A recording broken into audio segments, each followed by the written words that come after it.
At 72, Thomas sat with a heater blasting, yet his toes felt like blocks of ice while his doctor dismissed it as just aging.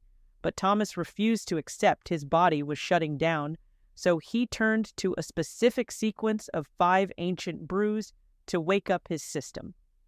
20 minutes after his first cup, he felt a warm, vibrating hum of life returning to his extremities for the first time in years.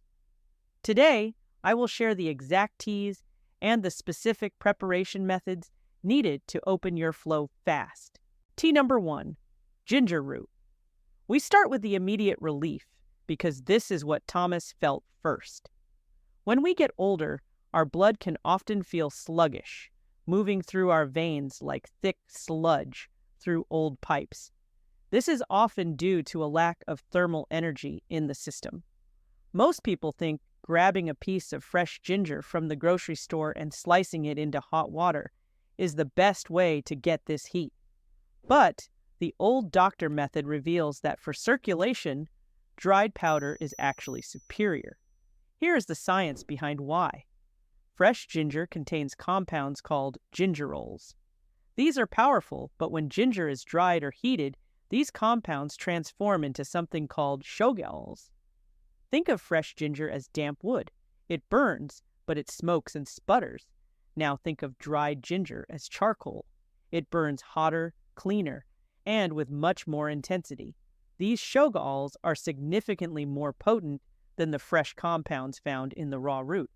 When they enter your system, they activate the same receptors in your body that sense heat. This triggers a gentle release of adrenaline that stimulates your sympathetic nervous system. It literally turns up your body's internal thermostat. In clinical observations, women who suffered from chronic cold extremities drank a specific ginger extract and saw their skin temperature rise immediately.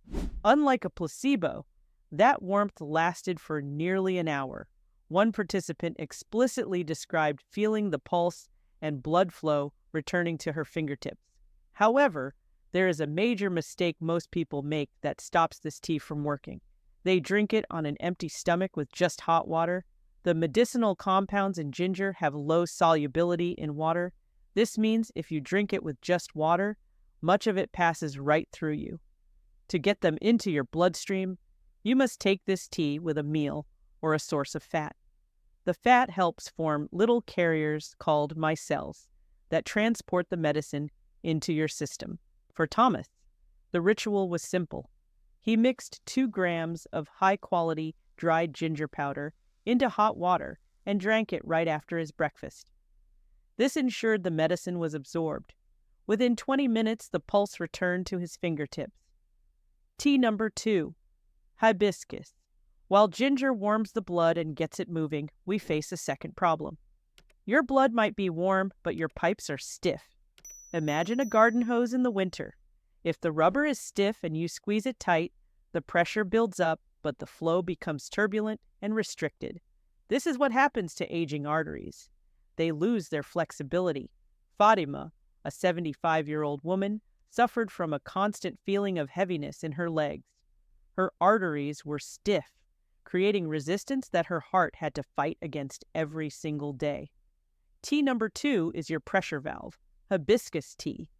Hibiscus acts as a natural inhibitor of an enzyme called ACE. Your body produces ACE, and its job is to tighten your blood vessels, acting like a corset around your arteries. Hibiscus contains powerful compounds called anthocyanins that tell that enzyme to back off, effectively loosening the corset. But it does something else too. It stimulates the production of nitric oxide. Nitric oxide is a gas that signals your arterial walls to relax and widen. It is like turning that stiff, narrow hose into a flexible, wide pipe. For Fatima, this meant the heaviness in her legs lifted as the resistance dropped and the blood could flow freely again. But you must be careful with the preparation. This is where most people fail. The medicinal compounds in hibiscus, the anthocyanins that give it that deep red color, are destroyed by heat. If you pour boiling water over these flowers and let them sit, you are cooking the medicine. Studies show that heat degradation significantly reduces the potency of these compounds. The correct ritual is the cold brew method. Place dried hibiscus flowers in cold water and let them steep in the refrigerator or at room temperature for several hours. This protects the delicate anthocyanins and ensures you get the full pressure valve effect. Tea number 3, Hawthorn berry. Now that we have warmed the blood and opened the pipes, we need to make sure the pump itself is strong enough to push the blood all the way to your toes. This brings us to the most historically revered tea on our list. For centuries, doctors called Hawthorn the nurse for the aging heart. It was the secret weapon of physicians in the 19th century who became famous for treating heart patients when no one else could. As we age, the heart muscle can become weak, leading to blood pooling in the ankles because the pump isn't strong enough to pull it back up against gravity. Historically, this swelling was called dropsy. Hawthorn works on the heart muscle itself through something called a positive inotropic effect. In simple English, this means it helps your heart squeeze with more force, pushing more blood out with every beat, without requiring more oxygen or energy. It helps the pump work smarter, not harder. This is crucial for clearing that stagnant fluid from the ankles. But there is a catch. Hawthorn is slow-acting. Most people try it for 3 days, feel nothing, and quit. That is the mistake. The ritual for Hawthorn requires consistency. Scientific reviews show that it does not work like a caffeine jolt. Significant benefits, like reduced ankle swelling and better cardiac output, typically appear after 6 weeks to 6 months of daily use. You are not just drinking tea, you are rebuilding tissue health.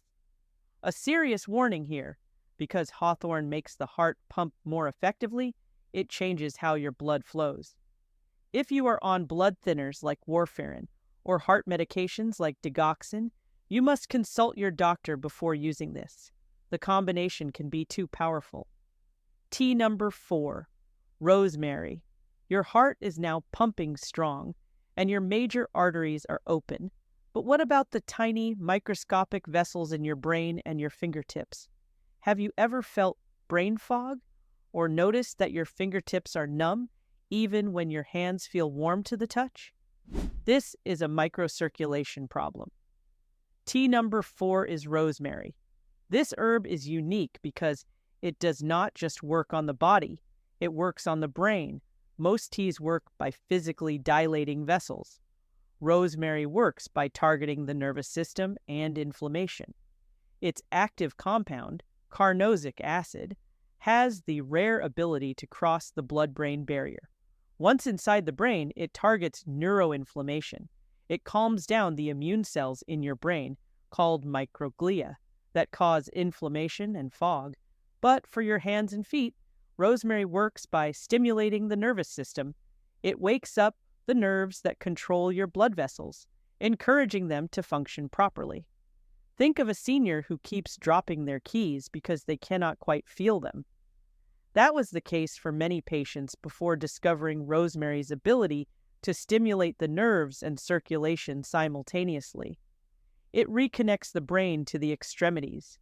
However, because rosemary is stimulating, it can slightly raise blood pressure in some people.